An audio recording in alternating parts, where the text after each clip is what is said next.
الريدو لهم ولا نقولوا بالخصوص نوافذ الألمنيوم تيكون من الصعيب أنهم يتنظفوا خاصة في السكن تيكون مشترك يعني تكون شي إقامة ولا شي عمارة وكتكون ساكن الفوق وتحت منك جيرانكم ما يمكنلكش تغسلهم بشي طريقة تهبط داك الماء الموسخ حاشاكم على جيرانكم وكذلك تتقلبوا بطريقة اللي تكون سهلة وما تمحنكمش وما تضيعوش بزاف ديال الماء لأنه واخا تستعمل سطورة ديال الماء إلا ما درتيش هاد الطريقة اللي كاينة في هاد الفيديو صدقوني عمر شرجمكم ما غيكون نقي. بقاو معايا حتى الاخر وغتشوفوا هاد الطريقة شحال سهلة وغترحموا ليا بها الوالدين وغتشكروني لأنها فعلا سهلة سهلة بزاف وخليكم ما تمشيو حتى بلاصة ف عوض ما نحتاجو بزاف ديال الماء وبزاف ديال السطورة ديال الماء ونشريو السطاع مع الجيران على قبل الماء اللي كيتكفح عليهم فغنحتاجو فقط الطاسة ديال الماء غديروا فيها شويه ديال جافيل ولا شي معقم ولا شي مطهر وكذلك فوطه وشي بانسو ولا شي معلقه ولا شي موس باش غنحلو الكاشريدو كنتوش كتعرفوا كيفاش كتحلوا الكاشريدو فدابا غنوريكم الطريقه الاخ ديالي غيحاول يحلو وانا نصور لكم فاول حاجه كنمشيو لهداك الكاشريدو كنحلوه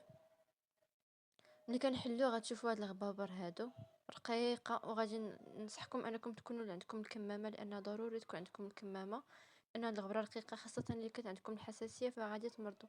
انا في البدايه ما كنتش لابسه الكمامه ومرضت فعلا لذلك كان مشيت جبتها وكان يعني كنصحكم انكم تلبسوها من البدايه. فمن بعد ملي كنحلو يا اما خذوا سبيراتور ديالكم وبداو حيدوا هاد الغبابر به بكل سهوله ولا بالشيفونيت بنفسك وبالماء لما ديروا فيه نقيطه ديال الجافيل الا بغيتو ولا نقيطه ديال معقم ولا مطهر يخلي لكم ريحه زوينه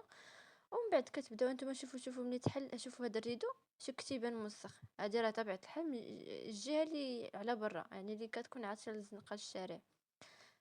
فشوفوا الا كنتو كتنظفوا الريدو فقط من التحت وكتخليو داك الكاش ريدو مسدود وما كتنظفوش فصدقوني بحال ما عمركم كديروا شي حاجه غيطلع الريدو وغادي يتوسخ ويعاود يرجع لكم. فلذلك هادشي اللي خصو يكون هادشي خصو يتنظف الكاش ريدو من الداخل. فمن بعد ما حلينا كما قلت لكم كناخذوا داك الماء اللي فيه واحد نقطه ديال جافيل وكنديروا فيه داك الشيفون ديالنا تبقاو كنطفوا شويه بشويه بشويه تحيدوا ديك الغبره غير بالهداوه بشويه بشويه. بعد ما قمنا بديك العمليه ديال التنظيف انا غنحاولوا نرجعوا الكاشريدو لبلاصتو غنشارك معكم كذلك حتى الطريقه باش كيفاش كيرجع وهنا كنوريكم شوفوا الريدو من بعد ما حيدنا من الغبره كتيبان نقي فمن الداخل ومن على برا بجوج متنقاو مزيان وهكذا طريقه كما قلت لكم تنقتصدوا على الماء ما كنديروش راسنا كثرت التماره وكثرت الخدمه غير ردوا البال الا كانت عندكم حساسيه فضروري لبسوا الكمامه ولا شي حاجه على نيفكم هكا باش ولا حتى على عينيكم الا كانت عينيكم حساسه فكذلك تلبسوا شي حاجه على عينيكم هكا شي نظاظر ولا شي حاجه باش ما تاذاوش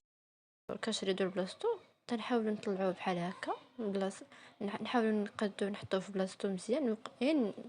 ناخدو ليه المكان ديالو يعني ماشي غادي ندخلوه بكل سهوله ولكن غير ناخدوه هكا المكان ديالو وغادي نبداو ندخلوه شوي بشوي بالجوانب في وسط هذاك يعني الاطار ديالو بحال هاد الطريقه كما كتشوفوا غنشبهها لكم كما كندخلوا يعني داك اش نقولوا ليه الشومبرير كندخلوه للرويضه ديال الموتور ولا ديال البيسيكليت بحال بنفس الطريقه كتحاولوا تبقاو تجروا بداك القات ولا سميتو داك الاله قال لي خويا سميت ماشي بانس المهم معليناش تحاولوا تدخلوا غير بشوي بشوي تبقاو كضربوا هكا بشي حاجه باش كيدخل راه كيدخل يعني غير شويه ديال الصبر وصافي مره كيدخل بسهوله يعني ما تبعوا راه الطريقه اللي في الفيديو فالفيديو هو شرح نفسه نقدر انا ما نكونش شرحت لكم مزيان كتدخلوا كما قلت لكم بديك الطريقه بحال كتندخلوا الشومبرير لبلاصتو وصافي وكتكون عندنا جا نتيجه تكون سرجمنا نقي ونظيف وزوين يعني ما كاينش حتى 15 دقيقه باش كنحلوه كنعاودو نقيوه ونعاودو نرجعوه وتنكونوا زعما بكل اريحيه ماشي زربانين يعني 15 دقيقه راه فيها وقت اللي تخدم على خاطرك. بسلامه عليكم.